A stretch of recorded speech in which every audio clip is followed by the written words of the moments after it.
Sejam muito bem-vindos à Sombra da Árvore, um lugar de contar histórias. A gente começou hoje com mais um episódio da série O que Herdamos. Mês de agosto, Dia dos Pais, e a gente vai continuar conversando sobre isso.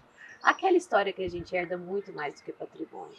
Herdamos crenças, valores, e a gente vai falar hoje sobre isso. E eu queria falar que hoje foi uma confirmação muito importante desse programa. Minha filha, que sempre, assim, me olhava meio de rabo de olho com esse programa.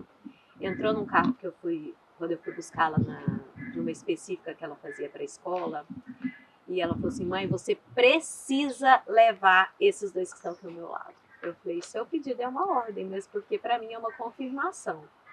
Então eles estão aqui do meu lado. Breno e Gilberto, pai e filho, dois professores que eles vão contar e vão se apresentar. Oi! Olá! Tudo bem, Leninha? Eu tô aqui em cima de falar. Eu acho que eu nunca estive mal aqui nessa hora da árvore. Leninha, eu tô tão empolgado com esse momento que eu cheguei a sonhar com esse encontro. Olha! Tamanha é a minha satisfação de estar aqui com vocês, Breno e Leninha. E eu posso confirmar que ele mandou mensagem todos os dias, com os planos e tudo para essa entrevista. Eu também estou muito honrado e empolgado. Primeiro, igual você falou, começou falando da Juju, que sempre falou assim: Breno, você tem que ir conhecer. E agora a gente está aqui realizando isso que ela falou. Então, para mim, e ainda mais estar com uma das pessoas que eu mais admiro no mundo, que é meu pai. Puxou papai. Mas assim, eu acho que ele parece com a mãe. Mas vamos começar assim, vocês se apresentando, né? Que é uma coisa que eu peco. É tão interessante porque quando eu tô aqui, eu esqueço um pouco do universo que tá ali por trás. E aí a gente é como amigo, e eu esqueço até de apresentar vocês, e esse programa está enorme e ele vai ficar maior ainda, então eu quero que vocês se apresentem primeiro. Então vamos lá. Vamos começar pelo pai. Quem é você, Gilberto? Se apresente assim. Então, eu sou o Gilberto Gualberto, né? Essa pessoa que está presente aqui. Eu sou aquela pessoa que eu acredito que tem o DNA da felicidade. Eu sou uma pessoa extremamente de bem com a vida, amo viver, amo a felicidade, amo estar perto de pessoas, amo desenvolver trabalhos que elevem o crescimento das pessoas. Eu acho que esse sou eu. Ai, que bacana, você viu? Agora aguenta. Agora o super feliz aqui. Mas eu falo que eu sou... Meu nome é Breno Gualberto. Vou pegar uma frase sua. Eu sou filho, eu sou irmão. Vi numa entrevista sua e eu achei isso muito legal. Eu sou primeiro filho, eu sou irmão. Herdei histórias, já que falar de herança. Sou professor, trabalho com educação. Sou um cara apaixonado por esportes, amo viver. Meu pai me define como explorador. Eu sou marido e eu e minha esposa, eu sou aventureiro, eu sou apaixonado pelo Brasil, eu sou apaixonado pela cultura nacional, por comida, e eu sou uma pessoa que eu falo que eu sou uma esponja. Eu falo que eu vou tentando absorver aquilo e eu acho que eu sou um comunicador também. Por ser professor. Então, eu trabalho isso até na minha terapia, que além de professor, eu acho que eu planejo junto com famílias sonhos futuros. Então, eu sempre gosto de escutar, de tentar entender o futuro dos meus alunos. E eu me defino um pouco sobre isso, porque eu acho que é difícil a gente definir o que a gente é numa frase só, né? Todo milhão, né? Você sabe que eu perguntava assim no começo: quem é você? Aí uma pessoa falou assim pra mim: deixa eu te falar uma pergunta, isso não. A pessoa pode entrar em crise ali embaixo. Ali embaixo da árvore. Quem é você? Não, peraí, me dá um tempo. Mas muito bacana, a gente é várias, somos uma multidão, né? Sim. Me dê um tempo para me apresentar, porque eu sou uma multidão. Então a gente tem muito tempo para contar. Eu gostaria muito de começar, porque isso eu gosto de falar assim, dessa herança do que você passou, né? Eu até falei no último programa dos pais que a gente repete nos nossos pais. E você, de fato, repetiu até a profissão. Né? A gente repete até coisas que às vezes nos incomodam. Isso sua mulher vai falar, que é analista, se não me engano, vai falar melhor do que eu. Eu sou uma apaixonada, uma amante da análise. Ela fez uma transformação grande na minha vida. Mas, então você tem um legado que você deixou para esse menino e que esse menino está seguindo. Mas eu queria saber, e o seu? De onde que vem assim? De onde que vem você? De onde vem Gilberto? De onde vem Gilberto? Vamos. Seus pais estão nesse plano? Ou já partiram. Então, né? Eles já vamos foram lá. um pouquinho antes, né? Então, como é que eu posso iniciar? Né? Primeiro agradecendo, né, por estar aqui com vocês nesse lugar tão gostoso. Leninha, eu posso começar a minha história a partir do ápice que eu vivi. Em 2017, eu tinha um sonho, mas nem sei se isso ia concretizar. Quando eu assistia o espetáculo O Fantasma da Ópera, num teatro em Londres, ao fim do primeiro ato, que eu vi as pessoas batendo palma calmamente, eu me emocionei tanto que eu não acreditava que era eu que estava ali naquele local. Isso foi 2017. Mas vamos lá, vamos começar a história. Eu comecei ela do final, agora vamos voltar no início, né? Vamos lá. Tudo começou por volta ali, minha primeira lembrança que eu tinha como criança, mais ou menos por volta dos 4 anos. E é uma história engraçada, porque ela vive um conflito interno comigo. É uma história assim, de um aniversário meu, a primeira lembrança minha como criança, e nesse aniversário de 4 anos, eu lembro que tinha algum movimento, eu não entendia muito bem, a lembrança é muito distante, eu lembrava que tinha gente na casa, crianças correndo, e eu senti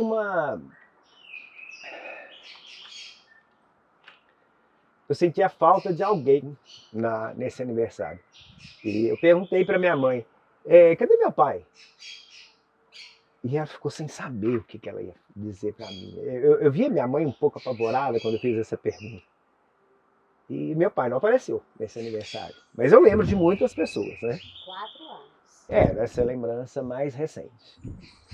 E aí, com as histórias que a família foi contando, né? Aí eu comecei a entender o que aconteceu nesses 4 anos de idade, né? Porque meu pai não estava ali naquele momento. Foi na época que nós somos uma família grande, né? Meu pai, minha mãe, e mais 4 irmãos, então nós somos um total de 7, a família nuclear. E nesse encontro inicial, eu lembro que minha irmã, que me contou essa história, minha irmã Valéria, ela comentou que era mais ou menos, eu tinha por volta de 2 meses, e meu pai nessa época era policial, ele mexia com arma, né? E a família veio de uma origem muito simples, morávamos todos num cômodo só, então todos dormiam num cômodo só. Minha mãe só cuidava dos filhos, né? E o pai trabalhava, ele era policial. E minha irmã me conta que eu com 2 meses de idade, minha mãe trocando a fraldinha, meu pai atirou dentro de casa. E minha mãe abaixa, e eu tomo um susto muito grande, com um barulho, porque foi dentro do cômodo que a gente morava. E eu chorava o tempo todo e não conseguia parar de chorar, né? E esse é um fato que eu fiquei sabendo recente agora. E um outro fato que também é da minha infância, né, da minha ainda neném, né? Eu tinha mais ou menos por volta de 3 meses. Como era tudo muito apertado, era a pia, era a cama, era menino, era mãe, era tudo muito próximo. Não tinha chuveiro na época, né? E para a gente tomar banho, a gente tinha que usar um caldeirão e colocava um ebulidor, né? O pessoal que assiste às aulas de física sabe o que é o ebulidor, né? Você coloca um gancho de metal dentro, liga na tomada e ele aquece, né? Gente, o choque. E é perigoso. Por isso que eles não é muito usado, né? Parece que isso aí Então eu lembro que estava a história que eu ouvi, aí eu estava fervendo essa água para dar banho nas crianças e eu estou no colo da minha irmã e de repente, na hora que coloca água quente na bacia, eu caio com 3 meses de idade dentro dessa bacia. Eu tenho queimaduras no corpo até hoje, né? Da época que eu tinha 3 meses. Então, esse início meu foi de muita dificuldade. Tenso. Muito tenso, muita dificuldade, né?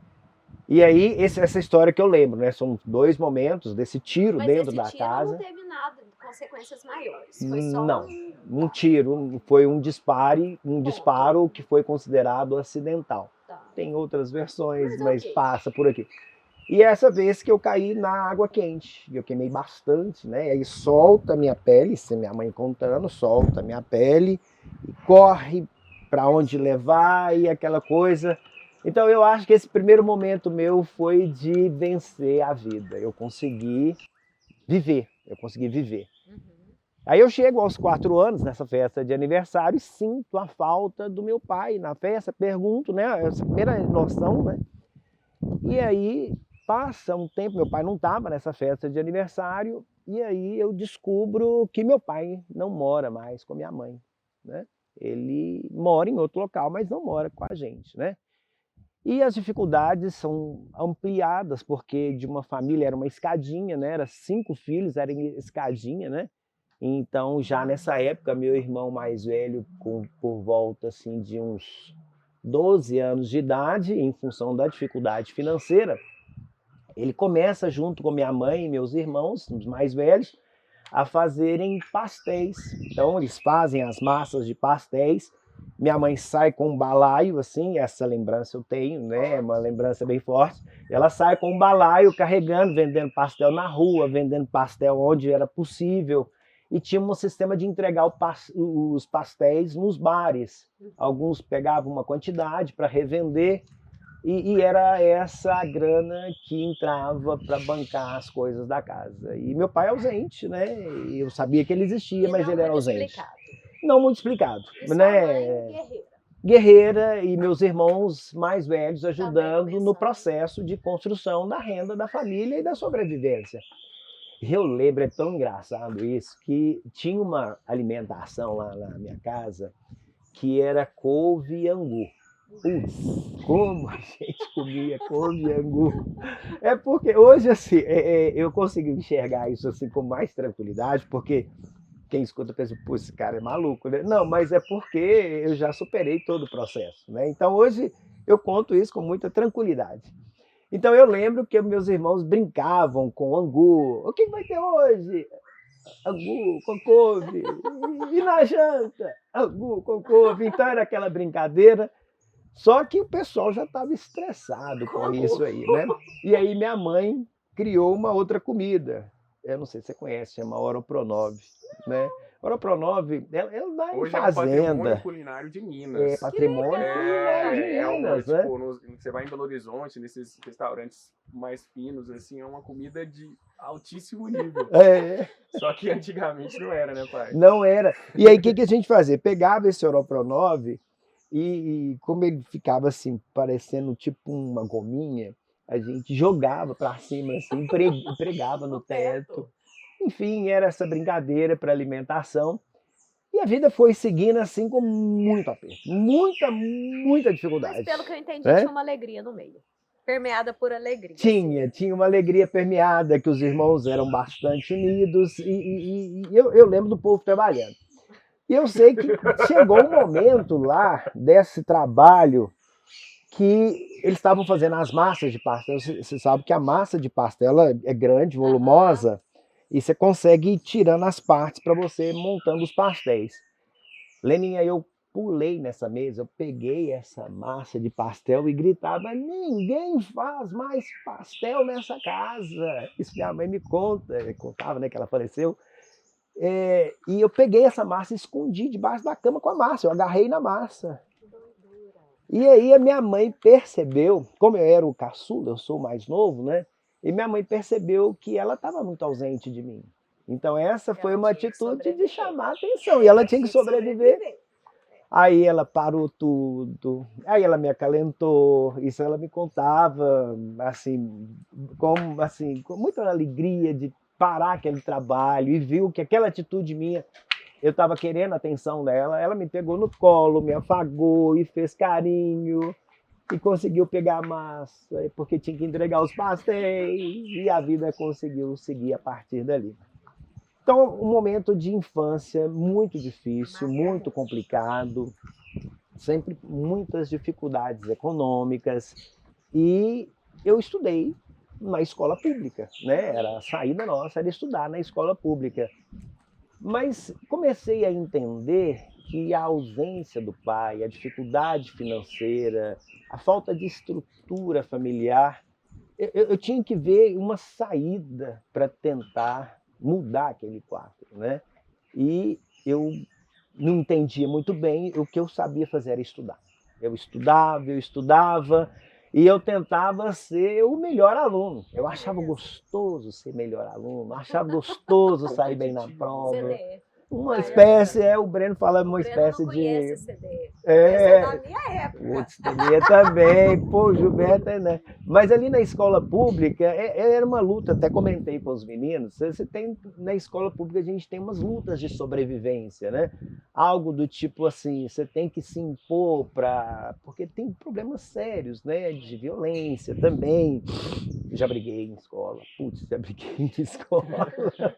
Puxa, hoje meu aluno nem pode ouvir um negócio desse, mas tive que brigar por tentar manter. Tinha que se impor de alguma forma. Exatamente. Tem uns que se impõem com a violência, tem uns que cada um se impõe de um. Tem uns que se impõem, você é um diferente, né? Que se impõe pela inteligência, porque a maioria tipo, cria uma gangue, né? Exatamente. Mas assim, eu não conheço muito esse mundo, mas é Mas mais. onde eu estudava era luta de sobrevivência mesmo, né? Era periferia, que eu morava em Belo Horizonte, então tinha que, né, se manter vivo ali, você tinha até que partir para a agressão. E aí fui levando a escola, estudava, saía bem nas provas, aquela coisa toda. E eu sei que os irmãos não deram sequência nos estudos, né? Tiveram que trabalhar muito cedo e todo mundo vai ser office boy, o outro é balconista, enfim, tem que entrar dinheiro na casa, essa era a lei. E eu lembro que eu tive um apoio por parte da minha mãe, que foi uma pessoa muito marcante para mim. Na época, quando eu fiz 14 anos, eu falei assim, mãe, eu quero fazer a escola técnica. A escola técnica lá em Belo Horizonte, aqui também tem, é o Cefet, né? São os IFs. É os IFs agora, né? São as escolas que você termina o ensino médio, você já tem uma profissão. Então você permite até ter uma renda melhor, porque você sai como técnico, né? E na época eu queria ser técnico, né? Então eu fiz a escola técnica, tinha um vestibular, eu me preparei para esse vestibular, passei. E aí na família foi uma alegria. Pô, o Gilberto passou! Então foi um marco legal, o Gilberto passou. Mas como é que eu ia estudar na escola técnica? E para você ter uma ideia, quem mora em Belo Horizonte vai saber entender isso. Então, nessa altura, eu morava em Sabará, que é grande, BH, é como se você estivesse aqui em Hidrolândia, não, um pouquinho mais, Hidrolândia, Goiânia. Então é grande Goiânia a comparação. E minha mãe falou assim, não vai dar para você fazer, porque tem que pagar ônibus, tem que pagar o trem, tem que pagar a comida, não dá. Não, da onde que vai sair esse dinheiro para bancar esse transporte? Que era longe, era coisa assim de talvez algo na faixa assim, de uns 30 quilômetros da minha casa até a escola. E teria que ir todo dia e voltar, né? E como é que você vai almoçar? Porque lá é de manhã e à tarde. E aí fiquei naquela dúvida. E agora? Vamos lá. Eu falei assim, olha, o que eu posso fazer é ir de trem. Porque o trem, no subúrbio, funciona assim, lá na Grande BH. O trem vinha de Raposos, passava por Caeté, aí chegava em Sabará. De Sabará, passava em várias estações até chegar em Belo Horizonte. Nesse momento, nessa época da minha vida, o trem demorava da minha casa, da estação, até a cidade de Belo Horizonte, onde era a escola técnica, coisa de 2 horas. Então eu fiz todos esses cálculos. Então eu tinha passado para edificações, a área de engenharia, né? Passei para edificações, né? Seria a área da engenharia, era o cara né? do cálculo. putz, já gostava de física e matemática muito, né? E aí, Leninha, o que eu fiz? Não, então eu vou de trem, que era a saída. Mas nem pro trem tinha dinheiro. Porque o trem era muito barato, o subúrbio. Vamos fazer algum valor para o pessoal que está ouvindo ter uma ideia. É como se o ônibus, quem pegava ônibus era chique, tu lembra? Sério? O ônibus urbano era chique. Por O trem quê? era mais simples. O trem era bem simples. O trem era assim, pesado. Era pesado, era pessoal que não tinha grana mesmo. Então, é subúrbio. Pô, você vê Rio, São Paulo, Minas, Belo Horizonte, é lotadaço mesmo. E quem andava de ônibus é o pessoal que já tinha uma grana, né? Então é como se o ônibus fosse hoje R$5, assim, trazendo para os dias de hoje. E o trem era 50 centavos. Então tinha, legal, era ir de trem. Não, mas não dava para ir de trem. Não dava, Lili. Não dava porque assim. Mas como brasileiro. A vida era muito complicada nesse momento ainda, né? Muito, muito complicada. E aí eu tive um plano. O plano era o seguinte: nós recebíamos um ticket, você comprava um ticket na estação, e quando você entrava no subúrbio, vinha uma pessoa perfurando o ticket.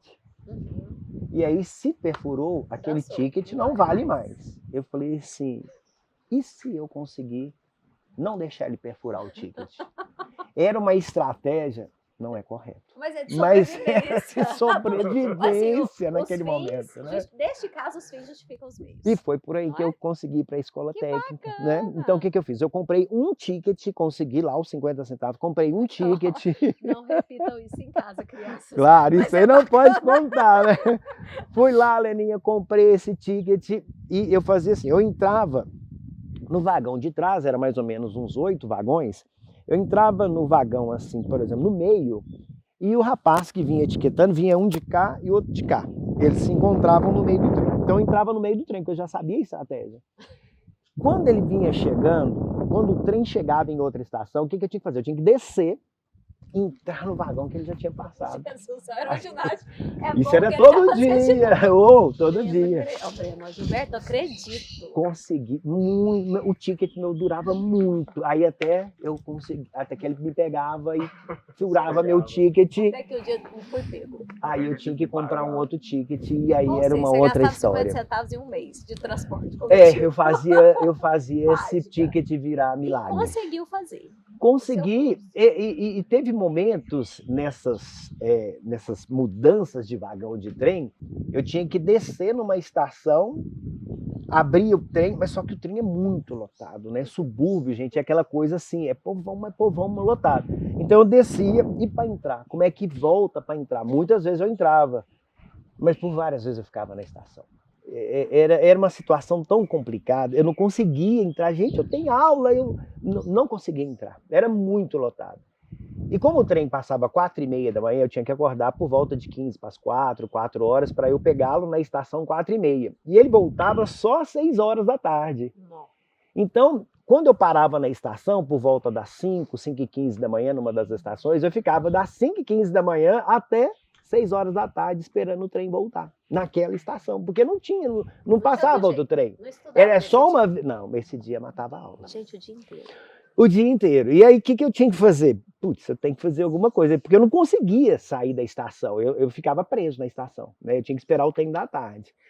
E aí, essa manhã não passava, essa tarde não passava, e dava uma fome, e não tinha o que comer. Porque assim, eu comi na escola técnica, lá tinha lanche, era lá muito legal, lá tem o lanche. Então, eu era da cantina, eu era o cara da cantina. Então, assim, meu almoço lá e o lanche era lá, então tinha o leite, então...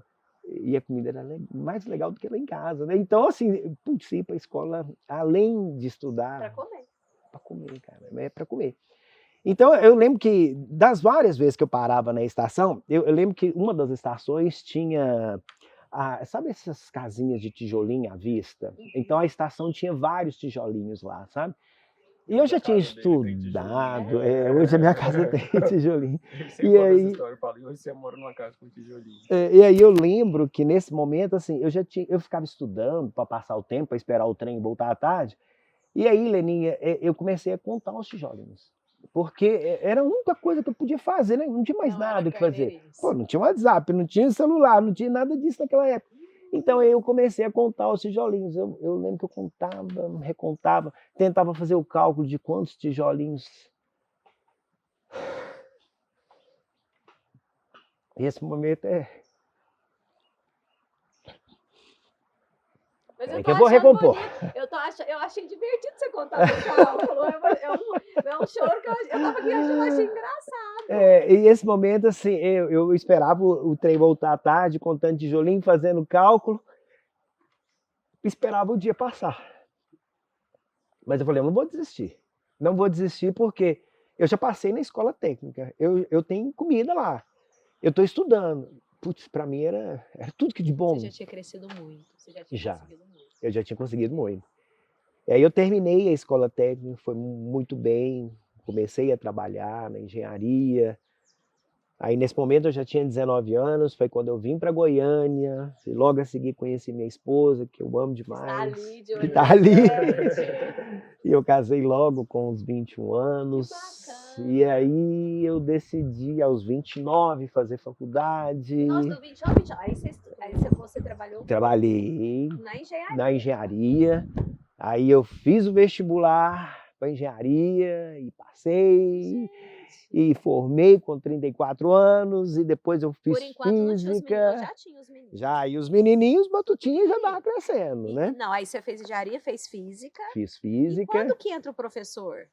O professor, no momento, a engenharia, por volta ali dos 29, 30 anos, a engenharia deu uma queda em Goiânia, porque eu saí de Belo Horizonte para vir para Goiânia numa firma de engenharia. A engenharia deu uma queda muito grande e minha esposa incentivava muito. Gilberto, sempre na faculdade, agora já trabalhando, eu fiz PUC, né? Já pagava a PUC. Você explicava as matérias, mudou tudo, né? Bacana. E aí já tinha um pouquinho de grana, aquela coisa toda.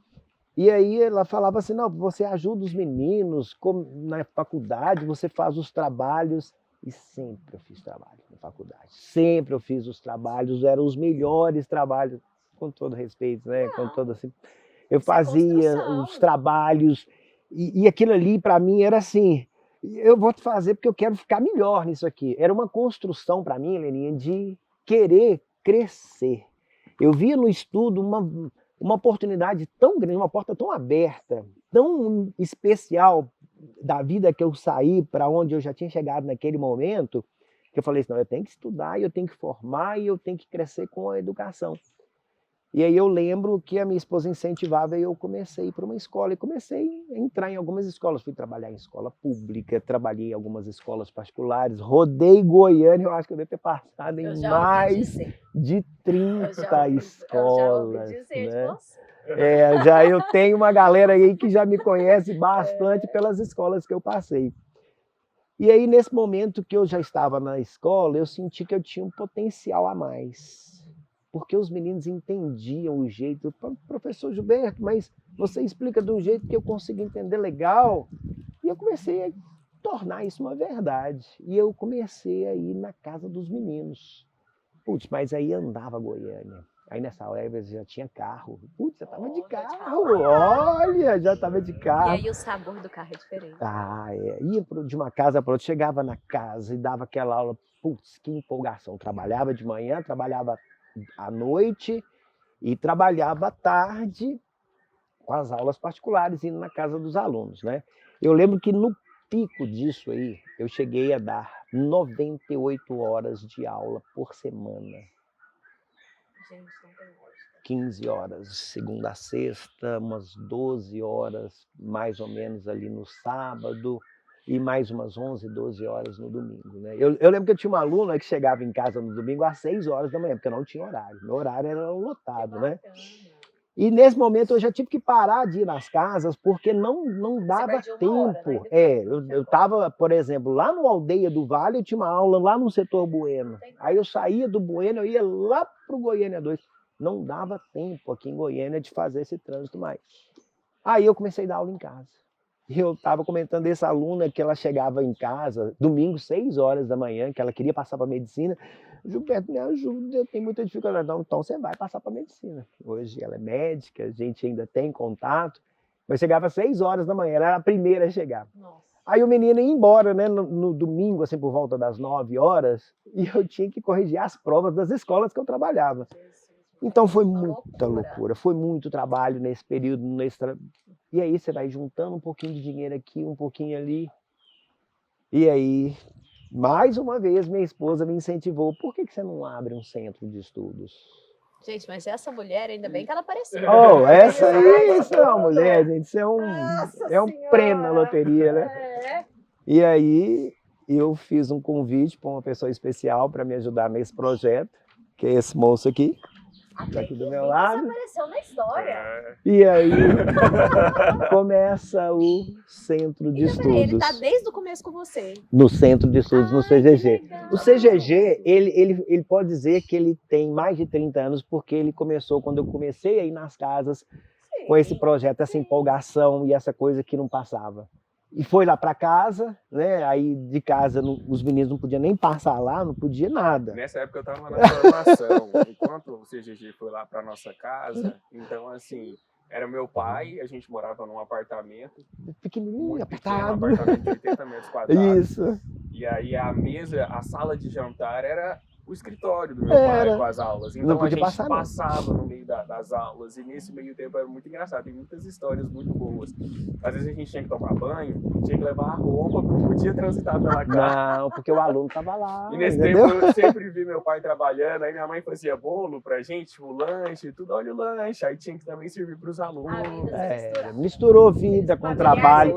A gente cresceu. É. Eu acho que a Você nossa. respirava a educação. O Todos tempo nós todo. somos professores lá em casa. Todos. Não tem nenhum, sério. Todos, os 3 Gente, por filhos. que não trouxe esses os Meu 3 irmão, o filhos. Renzo é professora, minha irmã ela é enfermeira, trabalha com a parte Sasha estética, também mas é também professora. faz curso de formação, é professora, minha mãe é professora. E, Gente. enfim, aí, fechando essa parte, foi quando a gente abriu o centro de estudos e aí a gente teve uma explosão financeira.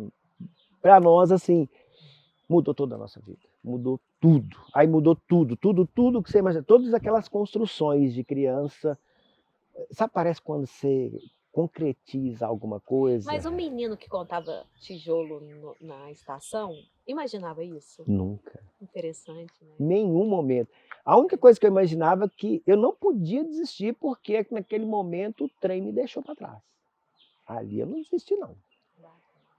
Então, quando eu alcanço um ápice financeiro dentro da minha proporção, claro, e eu me encontro em Londres, onde eu comecei a história, Ai, meu Deus, é mesmo?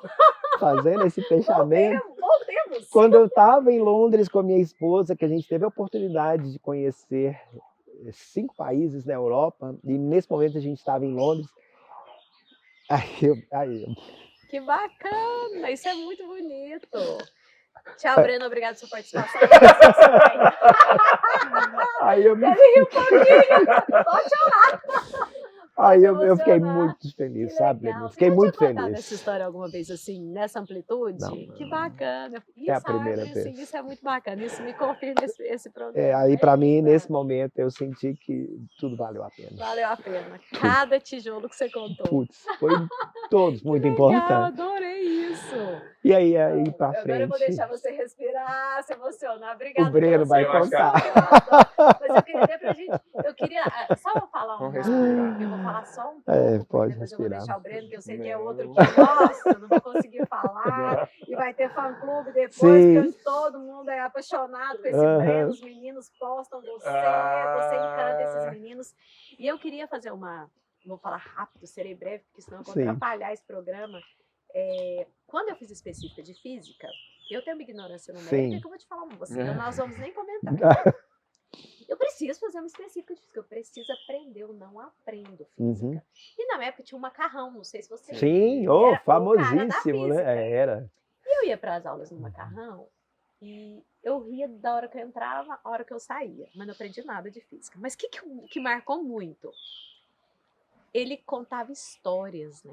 Professor tem que ser um contador de histórias, porque storytelling, essa né? história a gente guarda, ele conta histórias naquela época, gente, de coração. Eu não aprendi nada de física, mas as histórias deles eu não me esqueço. Eu não me esqueço de um dia que ele proibia a gente de copiar. Não pode copiar, proibia. E hoje eu vejo que talvez eu não tenha aprendido física, porque tudo que eu vou estudar, eu escrevo. Mesmo que eu não leia, é a forma que eu sei como eu aprendo. O jeito que você achou para aprender, Ele não permitia. Sei. E ele chegou um dia que ele pegou uma aluna copiando do quadro. Ele pegou o caderno dela, pegou o isqueiro, pôs fogo no caderno. Marcou, hein? Mas assim, se um professor faz isso na atualidade, é capaz que na Vai ser cadeia. preso. Mas aquilo me marcou. Eu, nossa, gente, ele é o máximo. Então, assim, é muito bacana essa contação de histórias que vocês têm. Aí eu não preciso nem falar na árvore. Não preciso, porque vocês contam. Isso marca os meninos. Marca. Mas agora vamos pedir para que o Breno conte a sua história. Passa a bola. A Júlia vai ficar feliz que ela falou assim, Breno, tem que fazer uma cena, uma emoção lá na árvore. Eu falei pra ela, não, então a gente vai... Mas eu começo a contar um pouco da minha história. Eu acho que assim, eu herdei um pouco disso. Porque desde pequeno, que eu lembro, assim, tanto meu pai quanto minha mãe, muita luta. Meu pai sempre foi e minha mãe sempre foram muito honestos e sinceros. Que eu tinha que valorizar. Meu pai, no começo da carreira dele, quando eu conheci, eu acho que ele já tinha um certo tempo de escola. Mas meu pai sempre teve muita consciência. Falava assim, olha, você está estudando em escolas que eu não teria condição de pagar para você. E ele sempre foi muito firme. Então, assim... Era a bolsa. Era a bolsa. Meu pai sempre colocou pra gente, ó, você estuda de bolsa nessa escola, então você tem que ser o melhor aluno. Se você não for o melhor, dedica nos estudos, fazer tarefa. E meu pai e minha mãe sempre trabalharam também em escola pública. Então meu pai, eu acho que, e eu falo isso muito com os meus alunos, valorize o que seu pai está fazendo por você. Tem alunos que falam assim, nossa, Breno, mas eu tenho condição financeira, eu tenho isso. Só que meu pai sempre jogou essa narrativa e eu sempre escutei essa história e eu tenho muito orgulho dessa história dele. Eu acho ele um vencedor. Nossa! Eu falo assim, gente, tem pessoas e pessoas, mas tem meu pai. Eu sou fã desse cara, ele sabe disso, a gente tem uma sintonia muito grande. Toda vez que ele conta essas histórias, assim, eu fico muito emocionado. E ele sempre passou isso e eu sempre tentei transmitir isso para os dois, para meu pai e para minha mãe, que eu ia me esforçar ao máximo das oportunidades que eles estavam oferecendo. Então, assim, a minha história foi, eu acho que assim, muito mais leve que a do meu pai. Que eu tenho uma infância muito colorida, com pais muito amorosos, um pai muito atencioso. Meu pai sempre pegou muito na minha mão, minha mãe também. E filho de professor.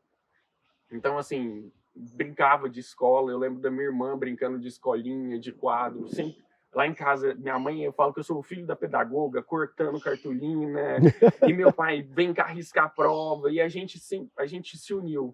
Eu acho que todos nós lá em casa.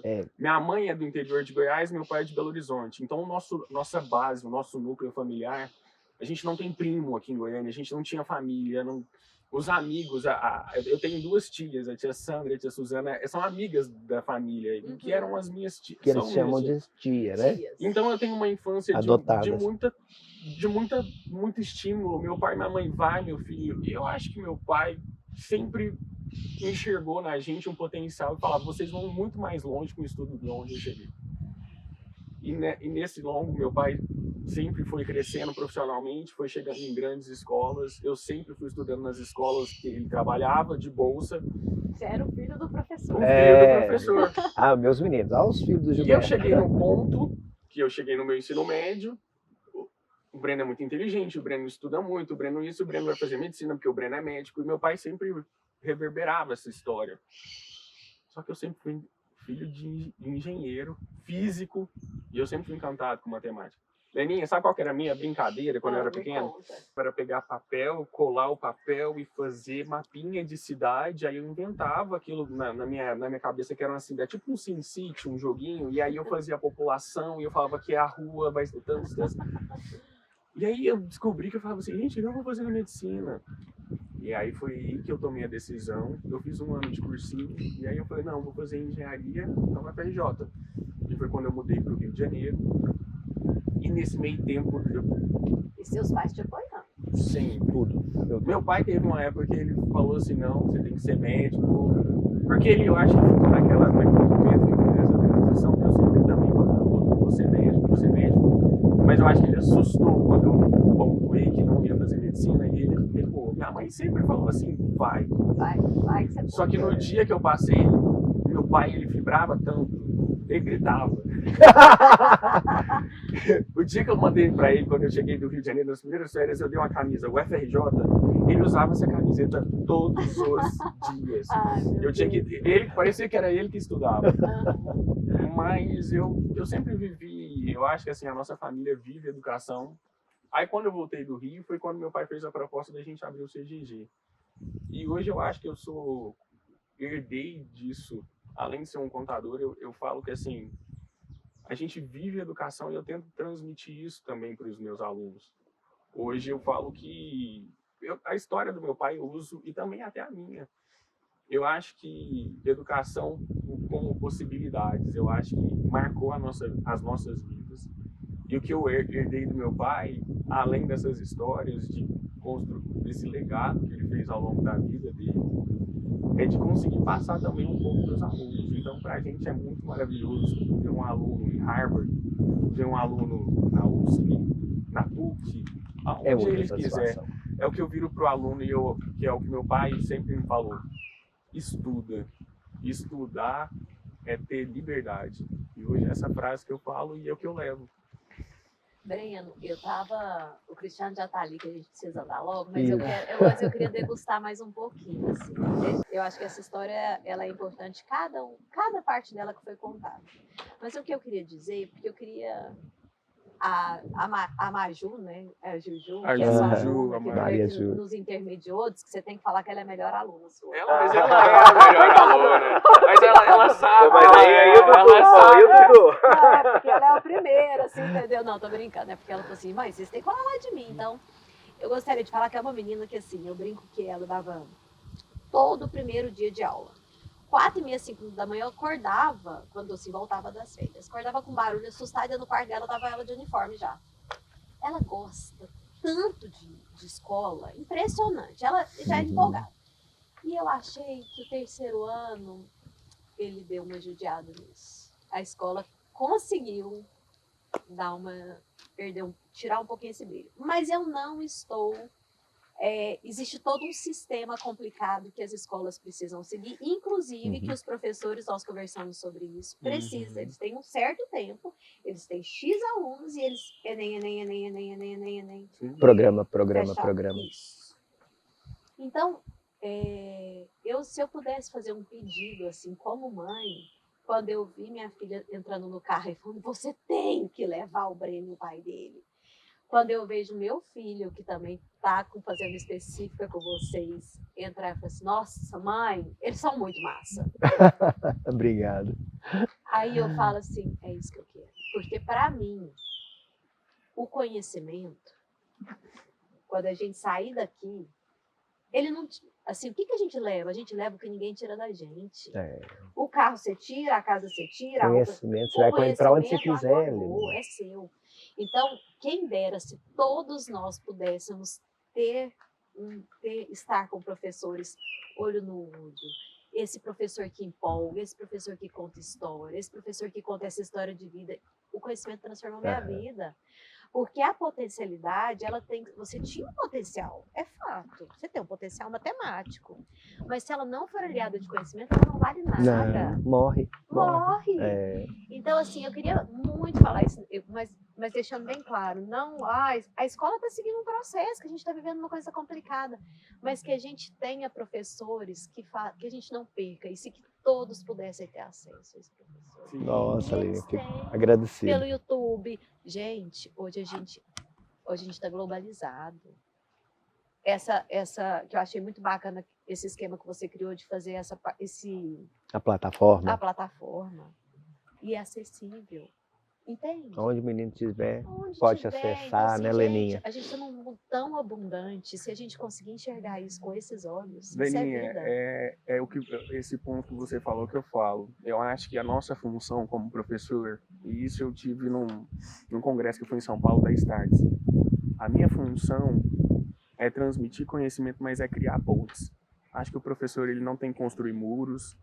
O sistema escolar, de uma forma geral, ele já diz o nome, é um sistema. Não é culpa da escola, não é culpa disso, é um sistema que já existe. Talvez a gente possa estruturar, mas o mais importante é ver os sonhos, é igual você falou, enxergar a potencialidade do aluno, às vezes mostrar uma instituição que ele nunca ouviu falar ou que a família não conhece, falar assim, olha aqui.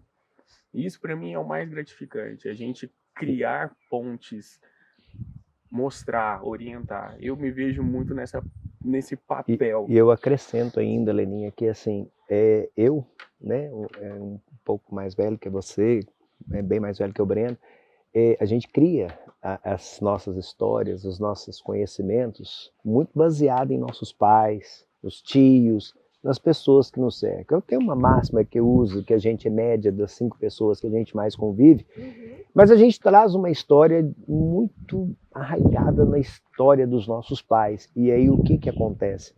A gente acha que essa história é a verdadeira. Cara, você tem que ser uma metamorfose ambulante. Você tem que buscar conhecimento e buscar mudança todo dia. Todos os dias, para você sobreviver com qualidade no mundo moderno, ter essa perspectiva de buscar propósito, saber onde você quer chegar, ter a capacidade de mudar e não ter medo da mudança.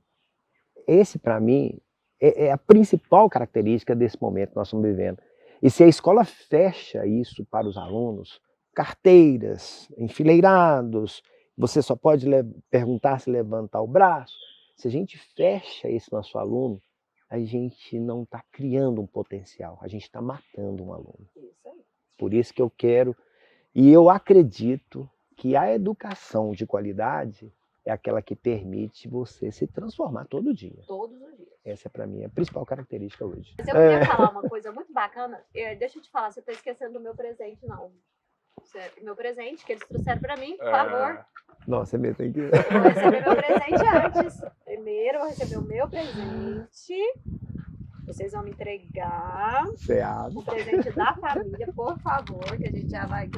Esse é um presente da minha mãe, tem uma Está empresa, ali. ela... Vem aqui dar um tchau pra gente, para as pessoas conhecerem. Mas eu vou pôr uma foto dela. Aí, Leninha, eu gosto gosto eu falo presente. assim, é mês dos pais, mas toda mãe é um pai, então pronto, tá bom. Eu sou mãe. Então, essas mulheres, principalmente as que não gostam de aparecer, elas são de um esteio que a gente dá até medo. Gente, um cappuccino. Nossa, e é seu? Meu Deus. Gente, eu vou fazer para a próxima entrevista, eu vou tomar. Ai, o negócio é lindo. Nossa, gente, mas eu amei. Amei. Tem uma frasezinha aí. Não, então vamos ler a frase. Que as nuvens dos dias nublados sejam nuvens de cappuccino feita de afeto, amor e açúcar. Linda, adorei. Você não quer aparecer, mas eu vou pôr uma foto sua. Você vai ver. Você vai ver o que eu vou fazer com você. Então vamos lá. Eu queria dizer para vocês um negócio assim que eu gosto do filósofo que chama Spinoza, que ele fala assim, que desejo é potência. Sim. E que... Spinoza, sou fã. Então, eu quero... Isso é meu... Se eu pudesse pedir alguma coisa para os meus filhos, que vocês desejem, que isso dá potência, isso é potência de vida. Eu tenho potência de vida, igual você falou, essa pessoa alegre. Eu acho a vida... Eu acordo mais cedo, aí eu durmo, eu acordo às 5, aí eu abro o olho, Leni, você devia dormir mais, né? Não, tô perdendo tempo. A vida tá aí. A vida tá aí. Uhum. E eu quero ter... Um dos meus pedidos para Deus é que até o último dia da minha vida eu tenho esse desejo de vida. Porque o dia que eu não tiver, não faz mais sentido. Amém. Então eu quero que vocês guardem a energia da árvore com vocês. Que legal, Leninha. Olha, já tem a foto de hoje. Que legal. Muito instantâneo. Aqui é tudo muito rápido. Bom, isso. Não divulguem porque isso é segredo. Que Ai, lindo, que legal. Muito obrigada por olha essa que energia que vocês bom. deixaram aqui. Leninha, Muito obrigado. legal. Obrigada, foi muito bom. Gostaram? Agradeço Obrigada. demais pela oportunidade, Valeu. Leninha. Valeu mesmo, a gente está muito feliz. E hoje, para mim, gente, é gratidão. É gratidão por conhecer Leninha, conhecer o Dudu, conhecer a Maju. Gratidão por estar nesse local tão bonito, essa árvore frondosa. E gratidão por ter a oportunidade, e é a primeira vez que eu conto essa história ao vivo. Leninha, muito obrigado. Valeu. Eu acho que para mim foi assim uma honra estar aqui. Eu acho que contar um pouco da nossa história, da minha história, escutar um pouco da história, conhecer mais vocês, esse projeto tão legal. E a gente acha que a gente está precisando disso também, de saber escutar histórias e ver as histórias que inspiram. Então, para mim é maravilhoso estar aqui. Foi maravilhoso estar aqui. Muito obrigado, gente.